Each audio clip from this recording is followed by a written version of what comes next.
Hello everyone, I'm Bruffy1322 and welcome to the next installment in the countdown of the best fully upgraded cars in GTA Online. If this is the first video you've seen in this series, click the annotation below or the link in the description and everything will be explained in the intro video. Otherwise, let's continue from where we finished off last time. So in the previous video we saw that the car in 11th position managed to get a lap time of 1 minute 5.238, and in 10th place we have the Vaca, which is our 6th best supercar in the game.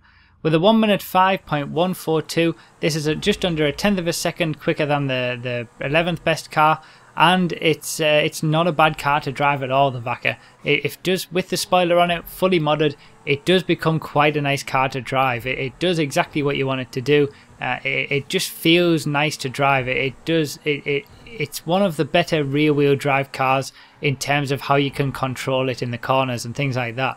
It generally doesn't oversteer on you too much. It's just very nice. I mean, it lacks the overall power, I would say, and the overall traction of some of the better supercars, which is a bit of a shame. But in terms of how it feels to drive, it is quite nice. So throughout the course of the next two videos where we see the top 10 cars in the game, we are going to be seeing the full laps from every single car, so you can see exactly how they build up their lap time over the entire lap. So these videos are going to be a little longer in terms of covering each individual car a little bit more, but I think it's worth it. And the Vaca is indeed a worthy car to be in the top 10, scraping in the top 10 there by just under a tenth. It's definitely worth its place there, I would say. So in 9th place we have the Jester. Now the Jester has a little bit of a bump in lap time off the Vaca. With a 1 minute 4.7, it's about 4/10 of a second quicker. Now the Jester is our 4th best sports car, and although it's a little bit off the pace of the top 3, it's a reasonable amount off the pace in terms of single lap time. The Jester, in my opinion, is the most balanced car in the game. It's the most consistent car in the game, and it will do everything that you want it to do. I love driving this car. I'd completely forgotten about it until I came and tested it, but I've fallen back in love with it. It's fantastic. So yeah, it is a little bit off the pace, but it's incredibly consistent. So the Jester always used to suffer when it was fully modded from a little bit of understeer. However, with the spoiler update, it's since eradicated that completely, and it perfectly balances the understeer. It has no understeer, no oversteer. It's perfectly balanced in that regard, and it's the most balanced car in the game for that, in my opinion. So although it is a little bit off the pace of the top sports cars over a single lap, it's definitely the most consistent and one of the best cars to drive in the game, in my opinion. So there you have it, the Jester in 9th place, and in 8th place we have a bit of a jump in lap time to the Cheetah. The Cheetah manages a 1 minute 4.139, so around 6/10 of a second quicker than what the Jester's just managed. This is our 5th best supercar in the game, and it feels very pointy. You know, it does what you want it to do. You can stick that front end in and it will grip. It lacks a little bit of overall power, I would say, and overall acceleration to be right on with the top supercars. But it's a very, very quick rear wheel drive car.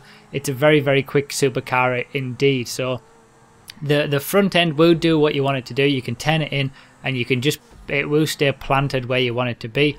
It might oversteer a little bit, but in general it's quite good for not doing that. It's very light as well. The Cheetah is a great car, very quick. It is off the pace of the top supercars, but in general it's a very, very quick car. Obviously, if you like the looks of it, you can certainly do a hell of a lot worse, and it's our 8th quickest car in the game as well. So yeah, a 1 minute 4.139 for the Cheetah there, and that is basically the start of some very, very, very close lap times indeed. So in 7th place we have the Feltzer. Now this manages a 1 minute 4.137, so only 0.02 of a second quicker than the Cheetah, and that is incredibly the smallest gap that we've seen throughout the entirety of this testing, and for that to be, you know, right at this such a high point, it's incredible. So the Feltzer and the Cheetah pretty much get identical lap times for the sake of 0.02 of a second. Now the Feltzer has very good traction. You know, it gains its lap time from taking it around the corners as quickly as you can, eking out as much lap time as you can around those corners. It's our 3rd best sports car in the game, and it's very, very quick. You know, it's got good acceleration. It lacks a little bit in terms of top speed, but it's more about the cornering speed with the Fauza.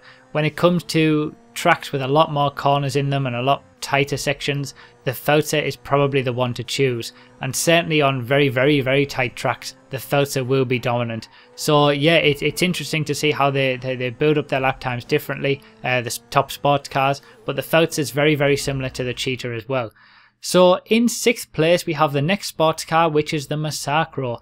Now the Massacro incredibly also gets a 1 minute 4.1, this time a 1 minute 4.102, so only 0.03 of a second quicker than what the Fauza achieved, and they build up their lap times in such a different way.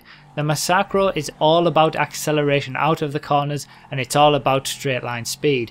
It doesn't have anywhere near as much traction as the Fauza, but it's all about sheer power. As long as you can maximize it around the corners and not overdrive the Massacro, you can get really, really good lap times out of it. It will very much depend on the track that will determine whether the Fauza is the better choice or the Massacro is, but on a lot of tracks, on the majority of tracks, the Fauza and the Massacro pretty much can't be separated.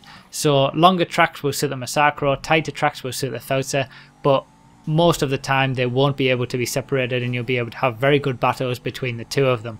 So yeah, it is interesting to see how they do build up their lap times differently. The Massacro does just pip the Fauza in this testing, but the Massacro in 6th, the Fauza in 7th and the Cheetah in 8th all have pretty much identical lap times in terms of the performance that they've given throughout this testing.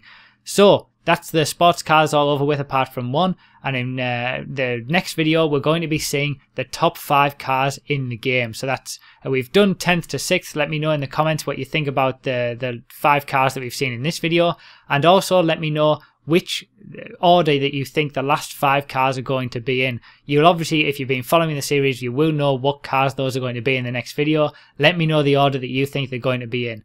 So thanks a lot for watching, everyone. Leave a like, comment, subscribe, all that good stuff if you enjoyed. I really appreciate you watching these videos. I hope you're enjoying them. One more to go, and I'll see you next time.